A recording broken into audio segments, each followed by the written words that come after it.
Hey guys, it's Rachel Stewart with Spend Smart, Live Happy.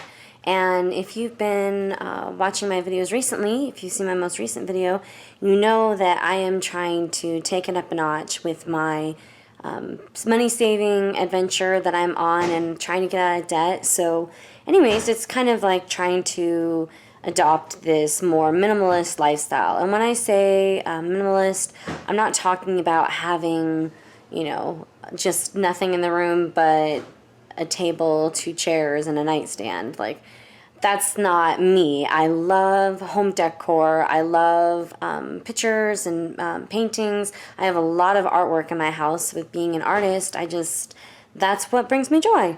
So I will never be a minimalist in that sense, but as I am trying to just kind of reduce the waste and reduce the excess in my life and save money and not spend as much money. So anyways, I have made the big goal of saving $4,500 in 5.5 months. And I'm going to tell you how I plan on doing that. And how I'm going to do that is that the first thing I did was really take a look at my budget and look at all my different expenses and figure out which expenses could be considered excess, kind of extravagant, unnecessary, or were just things that could be eliminated. And very quickly, I was able to make pretty big changes in my budget. So the first thing that I did, which is kind of a real bummer, but I canceled my Massage Envy membership. I had a monthly membership where I got one massage every month, and I have loved that membership because with just my stress and all of that, I carry a lot of tension in my neck and my shoulders and my back, and so I get a lot of headaches, and worse, I get a lot of migraines. And that's really, really hard. When I get a really bad migraine, it can just totally knock me out. I've left work before with a migraine and had to park my car and just like take 3 Excedrin migraine and lay there for an hour or so for it, waiting for like the throbbing and stuff to kind of subside, enough so that I could drive. So anyways, I do get a lot of benefit from those massages, but it is kind of an extravagant expense. It's not necessary, so I'm going to go ahead and cancel that. And I was proud of myself for doing that because I love my massages. I mean, who wouldn't? Who wouldn't love going and getting a hour deep tissue massage once a month? But anyway, so I canceled that. And then I also had a membership to a hot yoga Pilates studio, and those classes were awesome. Talk about a killer workout. And you're just sweating and you're lifting weights and kettlebells and doing just all kinds of exercises. It was a really, really good workout, a lot of fun.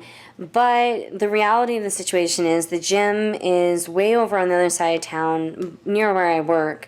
And unless it's like a day that my daughter's going to her dad's, then I can just go straight after work. If it's not a day like that, which isn't that many times a month, then it would mean I'd have to go on the weekend. And like, I don't want to drive 40 minutes to go work out and then 40 minutes home. I wouldn't do that. I don't like doing that. So I canceled that membership, and that freed up $40. Oh, and the Massage Envy membership was $54. So then I freed up the hot yoga studio. That's $40. Then I had a Hulu membership, and I signed up for it thinking that my fiance and I would watch, maybe some shows on there with what we couldn't get on Netflix or Amazon.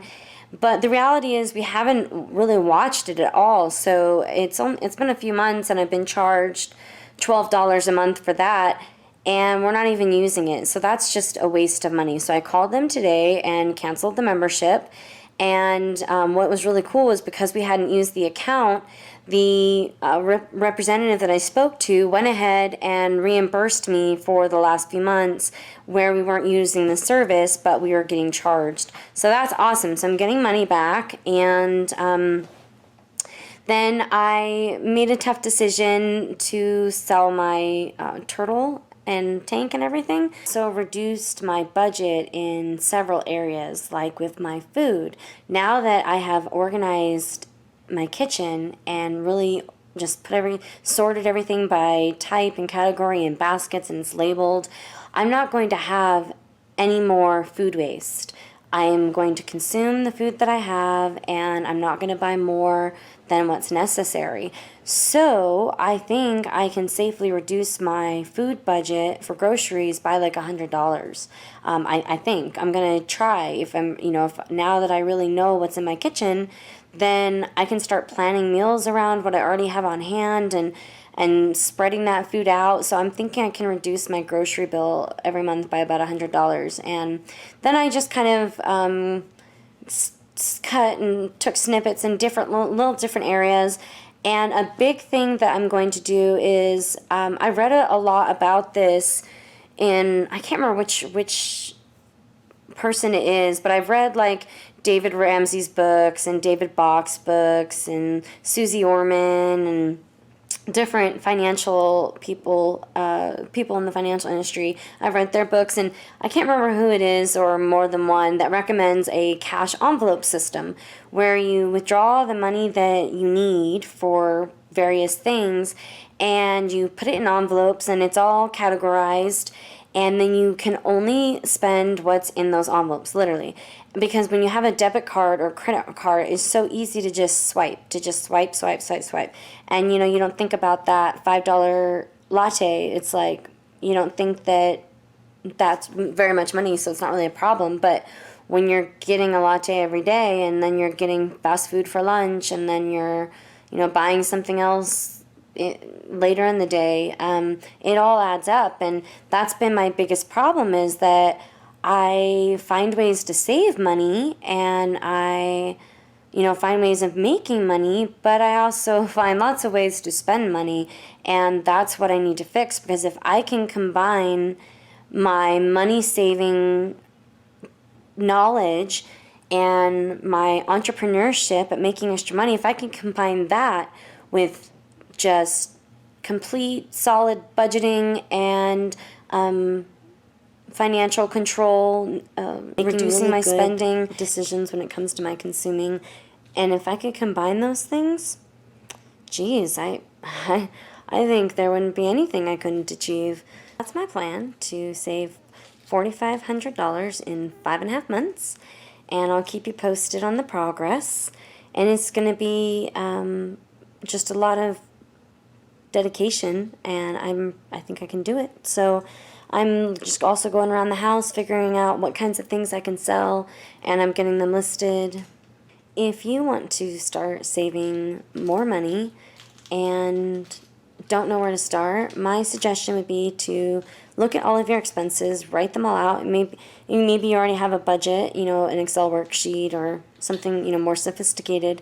But for some people, maybe they don't have a budget written out. So that would be my advice to your first step, is to write out all your expenses, what time of the month those expenses are withdrawn from your account or when you have to make payment, and then start analyzing those expenses and thinking, what of these expenses can I get rid of? Like for me, massage membership, awesome. I love my massage membership, but there's a lot of other things that I could be spending my money on or saving for. And so I think it's the wise thing to do. So first, evaluate your expenses and what kinds of things you can cut out and where you can reduce in certain areas.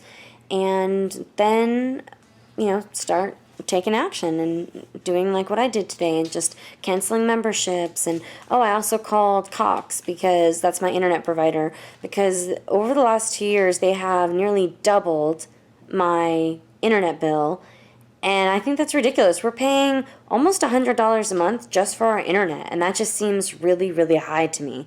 So I called them and was just kind of like, hey, I wasn't rude or anything like that. That's not my nature at all. I've done a lot of customer service. I hated people like that.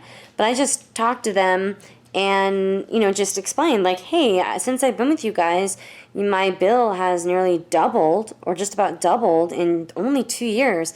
And I said, there's not a single other bill in my entire life that doubles, in that kind of time frame. I mean, everything has inflation, it goes up, but not that much. And I was just kind of talking to them about that because there's competitors in our area that have a lot better rates, but I really like Cox's service, and my fiance's a gamer and really needs to have solid connection and no interruptions, and so it's good to have high speed internet and that's reliable. But I just thought that was really high, and they ended up like all he did was say, "Oh well, okay, we'll apply a discount for the next 12 months." So they just applied a discount and gave me $5 off my internet bill for the next year, and my like level of service stays exactly the same. Nothing's changed. They're just gonna discount their outrageously overpriced rates, which is awesome. So I'm excited to tell Paul about that because I just saved us some money by making a simple phone call, and I wasn't rude, nasty, condescending, or anything of the nature. I was just talking to the guy, making my plea that the bill just seemed really high for the service that we were getting. All right, so that kind of just sums up what I wanted to talk about, of how I'm going to save $4,500 in 5.5 months. And trust me, I will keep it real, and I will be honest, and I will tell you how I'm doing. And 1 month, if I save more than my goal, I'll tell you, and if I save less, I'll tell you that too. So this is all about my journey and sharing it with you in hopes that I can inspire you to make changes in your life too, or show you some tips and tricks. My goal is to just keep trying, and even when I fail, just keep trying and share with you along the way my successes and failures, and we'll see where we get. Don't forget to like, comment, and subscribe, and I'll catch you next time. Bye, guys.